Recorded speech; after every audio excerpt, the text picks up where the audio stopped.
Hello guys, welcome to my YouTube channel Sujeet Kumar Stambh classes गो। आज फिर से हम नेक्स्ट वीडियो लेकर आ गए हैं, जो कि हमने बतलाया था कि शाम 7 से 8 बजे मैथ का क्लासेज आएगी, जो स्तंभ कम्पिटेटिव क्लासेज में होती है। अगर आपको क्लासरूम में आकर बैठ के पढ़ना है तो आप 1 बजे ज्वाइन कीजिए। 1 बजे से 4 बजे तक क्लास चलती है। और यदि ऑनलाइन आपको चाहिए तो 7 से 8 बजे के बीच में मैथ क्लासेज आ जाती है, ठीक है ना।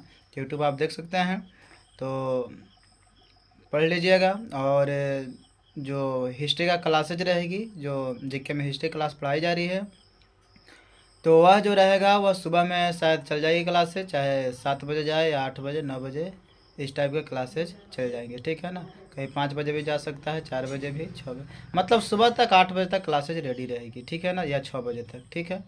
तो वो रहेगा जीके क्लासेज। और मैथ की जो क्लासेज होगी शाम की होगी, 7 से 8 बजे तक क्लासेज पहुंच जाएगी यूट्यूब पर, आप देख सकते हैं, ठीक है ना। और कंपटीशन क्लास में आइएगा तो बिल्कुल रेगुलर और रूटीन के साथ आप पढ़िएगा, है ना। और किसी पर कोई दिक्कत नहीं होगी, नोट्स भी लिखवाई जाएगा, आप याद कीजिएगा। थ्योरेटिकल क्लासेज कराई जाती है, ऐसा नहीं कि रटाई जाती है, ठीक है ना। तो सारा का सारा चीज़ें लॉजिकल अगर आपको पढ़ना है तो आप क्लासरूम में जाइए और देखिए, ठीक है ना। तो देखिए, वीडियो के साथ बने रहिए और मैथ क्लासेज करिए, ठीक है। एक बात और, अगर इस चैनल पर आए हैं तो अगर नए आए हैं तो सब्सक्राइब कर दीजिएगा, और देखिएगा तो लाइक ज़रूर कर दीजिएगा, लाइक और शेयर भी कर दीजिएगा अपने दोस्तों के पास, ताकि वे भी देख सकें, ठीक है। और ऑफलाइन क्लासेज ज्वाइन करना चाहे तो ज्वाइन कर सकते हैं। स्तंभ कम्पिटेटिव क्लासेज गो, ब्लॉक रोड नोएरिया गो, ठीक है ना। आप जानते हैं कि 12th क्लास तक स्तंभ क्लासेज चलती थी, लेकिन अब जो है सो स्तंभ कम्पिटेटिव क्लासेज भी खुल गई है। तो जो कि आप जानते हैं कि 7 तारीख से स्टार्ट हुई थी, 7 तारीख 9 महीना 2022 से, और आज 21 तारीख हो चुका है। तो लगभग आप समझ सकते हैं कि 15-16 दिन क्लासेज हो चुकी है, ठीक है ना। तो आप जा कर के आप ऑफलाइन क्लासेज ज्वाइन कीजिए। 4 शिक्षक हैं उनमें, ठीक है, जो समय समय पर 45 मिनट की क्लासेज लेते रहते हैं। तो आप आइएगा और ज्वाइन होइए, ठीक है। तो फिर आप देखिए मैथ का क्लास। देखिए, पिछला क्लास में हम लोग पढ़े हैं, चूंकि हम लोग का चल रहा था कौन सा थ्योरम, रिमाइंडर थ्योरम। इसमें एक सूत्र हम लोग ने पढ़ा कि भाज्य बराबर भाजक गुणे भागफल प्लस शेषफल। वहाँ पर हमने भाजक और शेषफल के बीच में एक संबंध को भी दर्शाया। संबंध हमारा इस तरह से आया था कि 0 से बड़ा या बराबर r, r हमारा p से छोटा होगा, ठीक है। देखिए, अब थोड़ा सा ये चीज हम समझाना चाहते हैं कि शेषफल का क्या क्या कॉन्सेप्ट है। जैसे कभी कभी पॉजिटिव रिमाइंडर और नेगेटिव रिमाइंडर, 2 प्रकार के रिमाइंडर होता है, लेकिन अक्सर रिमाइंडर कभी भी नेगेटिव नहीं आ सकता है, क्योंकि शेष जब भी आता है तो पॉजिटिव ही आता है। लेकिन हमको एक नेगेटिव रिमाइंडर का कंसेप्ट दिमाग में रखना चाहिए, क्या हो सकता है। जैसे मान लिया जाए कि हम आपको बता भी चुके हैं पहले भी, कि अगर मान लेते हैं कि कोई भी बड़ी संख्या है, उसमें अगर हम छोटी संख्या से अगर भाग देते हैं तो वहां पर कोई शेष आता है। जैसे अगर मान लेते हैं कि जैसे मेरा एक शब्द है 23, ठीक, इसमें अगर हम मान लेते हैं कि भागा दिए किससे, 5 से, 5 से 5 चौके 20, यहाँ पर क्या आया 3 हमारा शेष नेगेटिव है कि पॉजिटिव? 5 से 3 छोटा है तो पॉजिटिव है, यानी कि 23 में अगर हम 5 से भाग देते हैं तो मेरा यहाँ पर शेष क्या रहा है, पॉजिटिव 3 आया। अब कह देता है अगर आपको कोई, यानी कि इससे क्या पता चलता है कि कोई भी बड़ी संख्या में अगर हम छोटी संख्या से भाग देते हैं तो वहाँ पर मेरा शेष आएगा। पहला चीज तो दिमाग में रखना है। दूसरा चीज हम ये भी बता चुके हैं कि अगर कोई संख्या खुद छोटा है और उसमें अगर हम बड़ा चीज से अगर हम भाग देते हैं तो ऑलरेडी वही संख्या मेरा शेष पे काम करेगा, क्योंकि वो खुद छोटा है। जैसे क्या बताएं कि अगर मान लेते हैं कि 5 है, 5 से भागा दे रहे हैं 7 में, तो कहीं ना कहीं खुद हमारा ही शेष है, क्योंकि ऑलरेडी छोटा है। कैसे? क्योंकि देखिए 7 में अगर हम 5 से मान लीजिए भागा देना है, ठीक, तो कैमरा पे लगाएंगे तो इमारत कहाँ लगेगा? 0 में तो ना लिख सकते हैं, हाँ, 0 करके करना पड़ेगा। 0 करेंगे तो 0, यहाँ 0 में से 5 गया तो क्या होगा? 0 नहीं, 5 में 0 गया था 5 हुआ ना। तो इसका मतलब इससे पता चल रहा है ना कि ऑलरेडी अगर कोई भी छोटा चीज रहेगा तो ऑलरेडी मेरा शेष होगा। और ये चीज सही है कि नहीं है? काहे है सही? क्योंकि हम जानते हैं कि भाज्य बराबर भाज्य गुणे भागफल प्लस शेषफल। तो 7 में 0 से गुना करेंगे तो क्या होगा? 0 में 5 जोड़ेंगे तो 0 में 5 जोड़िए तो 5 है ना 5 होगा। आया ना। तो इससे साबित हुआ ना कि अगर कोई भी छोटी संख्या अगर रहेगा और अगर हम बड़ी संख्या से भाग दे रहे हैं तो इससे हमको पता चल रहा है कि ऑलरेडी क्या है मेरा शेष है। कैसे है उदाहरण से हम आपको बताएंगे। देखिए जब भी छोटी चीज भाग देंगे तो क्या तो लगाएंगे 0 में एक दूसरे लगा ही नहीं सकते। जैसे एक Possible से नहीं। लगाएंगे तो 7 गुना 1 हो जाएगा। इतने की बातें नहीं है। तो जब लगेगा तो किससे लगेगा 0 से लगेगा। क्लियर हुआ। एक पॉइंट हुआ कि बड़ी संख्या में अगर हम छोटी संख्या से भाग देंगे तो शेष में हमारा कुछ आएगा वहाँ, लेकिन अब छोटी संख्या में अगर हम बड़ी संख्या से भाग देंगे तब कहाँ से होगा? वही वाला हो जाएगा। वही संख्या होगा। हाँ, यहाँ तक में कोई जिस दिक्कत? संख्या में भाग दे रहे हैं। सर एक बार में लगाएंगे तो निगेटिव भी आ सकता है ना, -2। नेगेटिव रिमाइंडर का कंसेप्ट हम बताने जा रहे हैं। जैसे अगर 1 में रहते अगर हम लगा देंगे, कहने का मतलब 1 से लगाएंगे तो 7 गुना 1 यहाँ क्या होगा 7। तब 5 से 7 ज्यादा होगा तो 5 में 7 गया तो क्या आएगा -2। यहाँ पर नेगेटिव शेष आया। तो यहीं पर कंसेप्ट अब हम समझाएंगे कि नेगेटिव रिमाइंडर का भी कंसेप्ट। जैसे अभी तक हमको पॉजिटिव दिखना है, तो ये हमारा पॉजिटिव रिमाइंडर का कंसेप्ट चल रहा है। इसका नेगेटिव वाला हम बताएंगे तुरंत, ठीक है। कोई दिक्कत? तो पॉजिटिव रिमाइंडर। और एक चीज इसमें और हम देखते हैं, थोड़ा सा बताते हैं। अब एक चीज देखिए कि मान लिया जाए कि कोई एक संख्या लेते हैं 25 और इसमें हम 5 से भागा देते हैं, कितना बड़ा कटेगा 25, शेष क्या आया 0। अब संख्या लेते हैं 50, इसमें 5 से भागा देते हैं 15 के, शेष क्या आया। अब संख्या लेते हैं, मान लेते हैं कि 75, फिर 5 से भागा देंगे 5 इकाई 5 उतरेगा 25, यहाँ भी शेष कितना आया। अगर मान लेते हैं कि संख्या लेते हैं 100, इसमें 5 से भाग देते हैं तो 5 गुनी 0 आएगा। तो चलिए यहाँ 0 बैठ जाएगा, 20 25 100, शेष कितना आया 0। अब क्या आप देख रहे हैं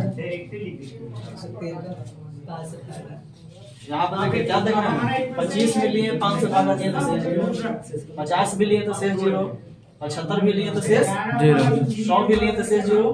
अब यहाँ से 25 50 75 100 ये हमारा क्या है, कहीं ना कहीं 25 का मल्टीपल है, 25 का पहाड़ा, ठीक है। तो जब भी अगर कोई संख्या ऐसा अगर हम ले रहे हैं कि उसका मल्टीपल है और उसमें अगर हम मान लेते हैं कि कोई संख्या से भाग दे रहे हैं कि जहाँ पर शेष 0 आ रहा है तो उसका जितना भी मल्टीपल रहेगा सब में भाग देंगे तो शेष 0 ही आएगा। नहीं मतलब 25 में अगर हम 5 से भाग दिए तो शेष 0 आया। 25 का मल्टीपल जितना होगा सब। 25 का मल्टीपल जो भी रहेगा जितना भी आएगा उस सब में अगर हम 5 से भाग देंगे तो हमेशा क्या शेष होगा 0। तो एक पॉइंट ये दिमाग में रखना ही है। तो पहला पॉइंट क्या हम दिमाग में बोले कि बड़ी संख्या में छोटी संख्या से भाग देंगे तो वहां पर हमारा शेष आएगा। छोटी संख्या में अगर हम बड़ी संख्या से भाग देंगे तो वही वाला हो जाएगा। तीसरा पॉइंट क्या बताया कि भाजक से जब भी होगा तो शेष हमारा छोटा होगा। और चौथा पॉइंट यहाँ पर ही बताया कि अगर किसी संख्या के मैंने अगर किसी संख्या में कोई संख्या से भाग देते हैं अगर वहाँ शेष 0 आता है तो उसके जितने भी मल्टीपल रहेंगे गुणक जो रहेंगे उस सब में शेष हमारा 0। दिक्कत ये इतना पॉइंट आपको दिमाग में रखना है। अब हम चलते हैं नेगेटिव रिमाइंडर। चलिए देखिए अब थोड़ा सा हम समझ लेते हैं कि कंसेप्ट ऑफ नेगेटिव रिमाइंडर मतलब नेगेटिव रिमाइंडर यानी नेगेटिव शेष कैसे हो सकता है। जी जैसे हम उदाहरण से बनाते हैं कि मान लिया जाए कि 23 है, इसमें हमें वो किससे भाग देना है 5 से। 5 से भाग देंगे तो यहाँ पर अगर हम देखिए 5 के 20 3 हमारा पॉजिटिव रिमाइंडर हो गया। 50 25 -2 हो जाएगा नेगेटिव रिमाइंडर। नेगेटिव रिमाइंडर क्या होगा ध्यान से देखिए। अगर हमको इसका क्या निकालना है पॉजिटिव रिमाइंडर तो 3 हो गया। 3 हो गया। अगर नेगेटिव निकालना अगर हमको नेगेटिव रिमाइंडर निकालना है तो देखिए जो हम 5 के 20 करके निकाले 50 25 तो करके जब लेते हैं। वहाँ पर हमको नेगेटिव में जाना है तो एक जस्ट एकदम आगे पर लेके जाइए। यानी कि 5 के 20 निकाले तो 3 शेष आया तब 4 में तो नहीं लगाना किसमें लगाना जस्ट 5 तो 25 25 2 का नेगेटिव रिमाइंडर है। जब 25 आ गया तो 23 से 25 मतलब कितना ज्यादा है 2 यानी कि वहां पर हो गया नेगेटिव रिमाइंडर -2। नहीं समझ जैसे समझा रहे हैं कि 23 में जैसे हम 5 से भाग दिए शुरू में, ठीक है, तो 5 के शेष कितना आया ये हमारा पॉजिटिव रिमाइंडर आया। हमको निकालना है नेगेटिव रिमाइंडर। तो जब नेगेटिव रिमाइंडर निकालना रहेगा ना तो 4 से ना लगा कर जस्ट एक स्टेप आगे, यानी 4 से तो लग रहा था तो शेष पॉजिटिव आया, हम एक स्टेप आगे लगाएंगे तो 5 से लगा दिए ना। जब एक स्टेप आगे लगा तो 25 23 यहाँ है और यहाँ पर 25 है 23 में से 25 गया तो कितना -2। तो यहीं पर हम डायरेक्ट में तो समझा देते हैं कि जैसे यहाँ पर 5 के 20 लगाए ना, 3 शेष बचा, 4 में ना लगा तो क्या लगाएंगे, तो 25 होगा, 23 में से 25 घटाओ कितना होगा -2। तो यहाँ पर अब पूछेगा कि नेगेटिव रिमाइंडर कैसे निकलेगा, आप आसानी से निकाल सकते हैं। अगर एक चीज आप बता रहे हैं, जैसे और उदाहरण लेते हैं कि जैसे मान लेते हैं कि यहाँ पर हम ले लेते हैं 29 positive reminder, negative reminder, negative reminder 3 और नेगेटिव रिमाइंडर -2। ठीक है, क्या करना है नेगेटिव रिमाइंडर निकालने के लिए, एक स्टेप आगे बढ़ जाना है जी। ठीक है, एक पहाड़ा खाली पड़ जाना खाली है। एक स्टेप चल देंगे, जैसे हम 29 ले लेते हैं, अच्छा, इसमें अगर हम मान लेते हैं किससे भाग देते हैं 4 से अपन 4 से, चाहे 3 से लगाते हैं, मान के चलो तीनों 27 27 29 में से गया था 2 बचा, 2 पॉजिटिव रिमाइंडर हो गया। ना। हाँ, पॉजिटिव अब रिमाइंडर हमको क्या करना है, 9 ना लगा कर क्या मतलब लगा 10 अगर लगा देते तीन दहा के 30 तो 1 हो जाएगा नेगेटिव रिमाइंडर। 3 दहा के 30 तो 29 में से कैसे गया था -1 हमारा हो गया नेगेटिव रिमाइंडर। तो दिक्कत है, कोई दिक्कत नहीं। कंसेप्ट ऑफ नेगेटिव और पॉजिटिव रिमाइंडर समझने में कोई दिक्कत नहीं। अब देखिए थोड़ा सा और चीज हम बता दे रहे हैं कि बाई द वे अगर कह देता है कि 23 में अगर हम 5 से भाग देने के बाद ही नहीं दे रहा है, बोल रहा है कि उसका शेष हमारा नेगेटिव रिमाइंडर -2 है, तो उसका पॉजिटिव रिमाइंडर क्या होगा। छोटा छोटा चीज रहेगा तो आसानी से हम बना ही लेंगे, लेकिन थोड़ा सा लंबा टाइप का देखे में रहेगा ना, तो देखिए वहां पर एक चीज बता दे रहे हैं, वाले 5 से 23 में भाग के नेगेटिव रिमाइंडर कितना है, पूछेगा कि यहाँ पर पॉजिटिव रिमाइंडर कितना होगा। तो जो यहाँ पर -2 आया है, इसमें क्या करेंगे ना कि -2 में जिससे हम भाग देते हैं, 5 से भाग दिया ना, उसको मैं कल यहाँ पर ऐड कर 5 में से 2 गया तो फिर क्या आ गया 3 आया कि ना। तो एक नेगेटिव रिमाइंडर से पॉजिटिव भी कैसे बदल सकते हैं, पॉजिटिव से नेगेटिव कैसे हो सकता है, क्लियर है। जिससे भाग दे रहे हैं उसी से कर देना, उसी जोड़ देना है। मान लीजिए नेगेटिव रिमाइंडर किसी का आया -7 और 9 से भाग दिए हैं, तो 9 जोड़ देंगे 2 आ जाएगा। क्या हो जाएगा, क्लियर है ना, समझ में आएगा तो बोलना। नेगेटिव से पॉजिटिव, पॉजिटिव से पॉजिटिव, तो नेगेटिव रिमाइंडर से पॉजिटिव रिमाइंडर, क्योंकि शेष में ऐसा नेगेटिव कभी नहीं होता है, शेष जब भी आता है तो पॉजिटिव नहीं आता है। लेकिन यहाँ पर कंसेप्ट समझना जरूरी है कि हमारा कंसेप्ट क्या हो सकता है नेगेटिव रिमाइंडर का और पॉजिटिव रिमाइंडर का। तो यहाँ पर कोई दिक्कत, चलिए अब हम आगे बढ़ते हैं। अब देखिए, अब हम थोड़ा सा बताते हैं कि जैसे मान लीजिए शेष निकालने की बात चल रहा है, तो अभी तक हम जाने हैं कि बड़ा में छोटा से भाग देना, छोटा में बड़ा से भाग देना, नेगेटिव पॉजिटिव निकालना, भाजक और शेषफल में क्या रिलेशन है ये समझना। अब थोड़ा सा चीज हम समझते हैं कि मान लेते हैं कि कोई भी ऐसा चीज है, 2 चीज अगर मन योग के रूप में दे दिया, 2 गो रहे या 3 गो रहे, जैसे एग्जाम्पल में अगर हम मान लेते हैं कि एगो ले लेते हैं 90, एगो ले लेते हैं 40, ऐसे 90 40 का योगफल कितना होता है जी 130 है। ठीक है, अब मान लेते हैं कि इसमें हमको भाग देना है, किसे भाग देना है 7 से, 7 से और 13 से भाग देंगे तो ठीक, कोई और से भाग दीजिए, कुछ हो मान लीजिए 13 से दें, चाहे 7 से दें, चाहे 8 से दें, चाहे जो भी मन करना है। हमारा तो रिमाइंडर के जरूर। चलिए हम शुरुआत में 13 से भाग देके देखते हैं। यहाँ से देखो 13 से अगर हम यहाँ भाग देते हैं, शेषफल 0, शेष कितना आता है 0, शेष तो कट गया। अब यहाँ पे शेष 0 आ रहा है, तो हम देखेंगे कि ठीक है 90 + 40 के रूप में है, और यही 130 हमारा 2 चीज के योग के रूप में है। तो हमको कह रहा है कि इसमें 13 से भाग देने का शेष कितना। तो हम क्या करेंगे ना कि एक बार इसमें निकाल लेंगे शेष और एक बार इसमें शेष निकाल लेंगे, योग के रूप में योग के रूप में जोड़ देंगे। जैसे 13 से अगर 90 में भाग देंगे तो कितना शेष बचेगा, 13 × 6 = 78, 12 बच जाएगा, 78 79 80 12 हो गया। यहाँ से शेष कितना 12, यहाँ से 13 दिया, यहाँ से शेष कितना 1, 12 के 13, फिर जोड़ दीजिए, फिर भागा। अब जब तक कट का मन नहीं आ जाए, यानी उससे छोटा ना आ जाए, तब तक उसको करेंगे। 13 में फिर 13 से भाग देंगे तो शेष कितना 0 होगा, 0 होगा कि नहीं होगा। तो इस तरह से आप समझ गए होंगे कि अगर कोई भी चीज को हम डायरेक्ट शेष में निकाल सकते हैं, अगर योग के रूप में रहेगा दोनों में हम व्यक्तिगत रूप से शेष निकाल करके दोनों को जोड़ करके हम निकाल सकते हैं। क्लियर है? हाँ? और उदाहरण दे सकते हैं, मान लेते हैं कि अगर हमको एग्जाम्पल दे दिया 87 प्लस 97, इसमें भाग देना है किससे? मान लीजिए 5 से भाग देकर शेष निकालना है। ठीक? इसमें कितना शेष होगा, इसमें कितना शेष होगा? 2 शेष, 35 शेष कितना? 2, ऐसे भी 2 2 2 4 का टोटल 4 शेष बचा। 4 45 शेष कितना? 2 प्लस 2 क्योंकि 1 के रूप में तो कितना शेष हो गया फाइनल?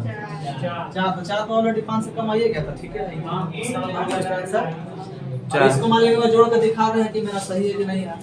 तो देखो तो 7 7 कितना होता है? 14 9 17 का 18, 184 में हम 5 से भाग देंगे। 15 15 3 4 बचा, 5 36 4 बचा से सिंपल तरीका। 3 5 6 का 30 तो 4 बचा। यहाँ से निकला कितना निकला? शेष 4। अगर शेष पॉजिटिव रिमाइंडर 4 है तो नेगेटिव रिमाइंडर कितना होगा? पॉजिटिव अगर 4 है तो नेगेटिव 5 में से 4 घटा देंगे, 1 हो जाएगा। 1 तो बतिया वही ना है कि जैसे यहाँ पर -1 लिख दीजिए, चाहे 1 और नेगेटिव रिमाइंडर हटा देंगे हम। ठीक है, तो क्या आ जाएगा नेगेटिव रिमाइंडर? कोई दिक्कत? हमको इसी रहता। हाँ? 0 रहेगा तो नेगेटिव कितना हो जाएगा? 5 शेष 0 रहेगा तो जैसे 0 हो जाएगा तो फिर कहाँ नेगेटिव रिमाइंडर? 0 होने के लिए।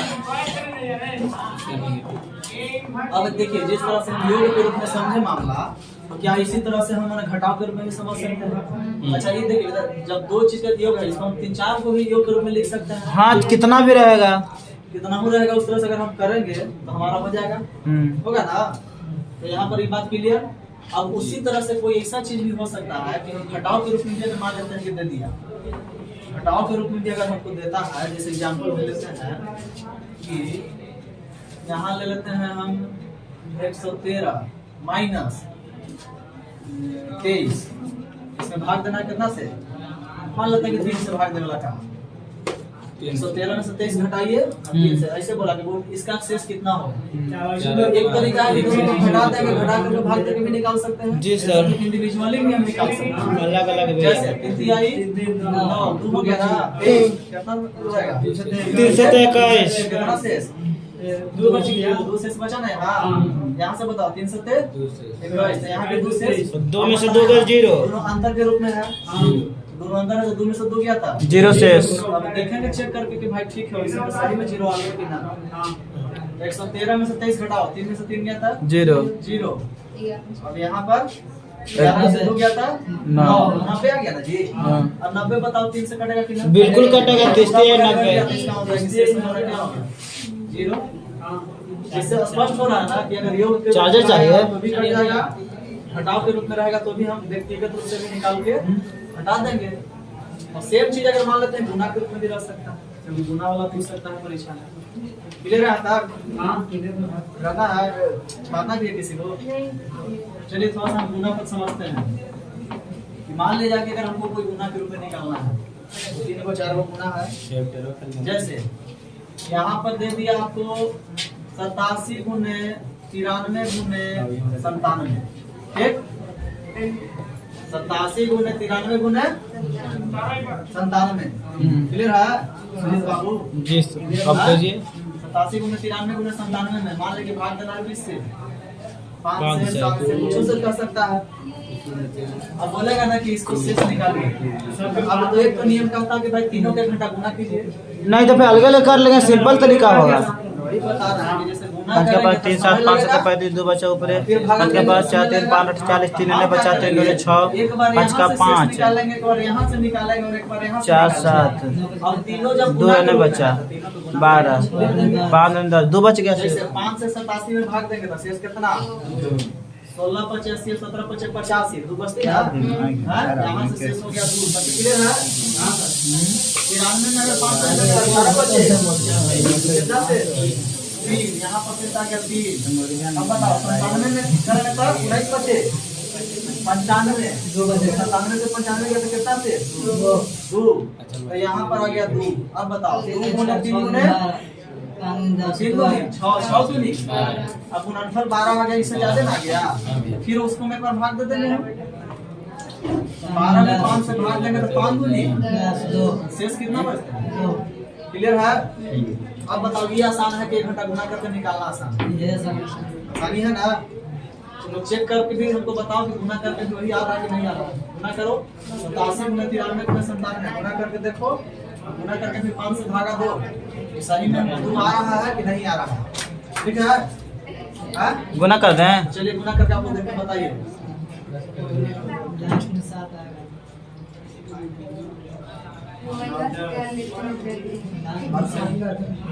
सतासी गुना 93 गुना 97 कितना है जी? बताओ गुना करके। हाँ? कितना है गुना करके? हाँ? 784 827 किससे भागा देना है? 5 से। 5 के व्यवस्था के नियम बताए हैं? जी, जिसके आगे अंक 5 या 0 5 हो तो मैंने वो करना चाहिए। अब यहाँ पर 5 से भागा देंगे तो देखो बताते हैं, फटाक फटाक यहीं से कर सकते हैं। 7 के दीजिए। 5 का 5 के 5 2 50 25 3 4 5 7 5 4 3 2 5 5 36 पूरे दिखा रहे हैं। 50 25 2 5 तो जो बचना बचे 3 बचेगा, 4 होगा, 5 छक्का 30, 4 बचेगा, 8 उतरेगा, 5 नमा 45, 3 बचेगा, फिर 2 उतरेगा, फिर 5 छक्का 2 उतरेगा, फिर 27 अब बचे बचा कि ना बचा 2 से बताओ। अब बताओ तुम 1 घंटा गुना करके तुमको आसान है कि ऐसे करना आसान है? ठीक है। 7 में खाली 5 से करेंगे तो ना आ जाएगा। इस पर भी कोई चीज है जो हम इस समय नहीं बता पाते, बताएंगे। 5 एक चीज हमारे देखिए 5 के पावर 2 5 के पावर 3 इस पर एक चीज है जो बताएंगे।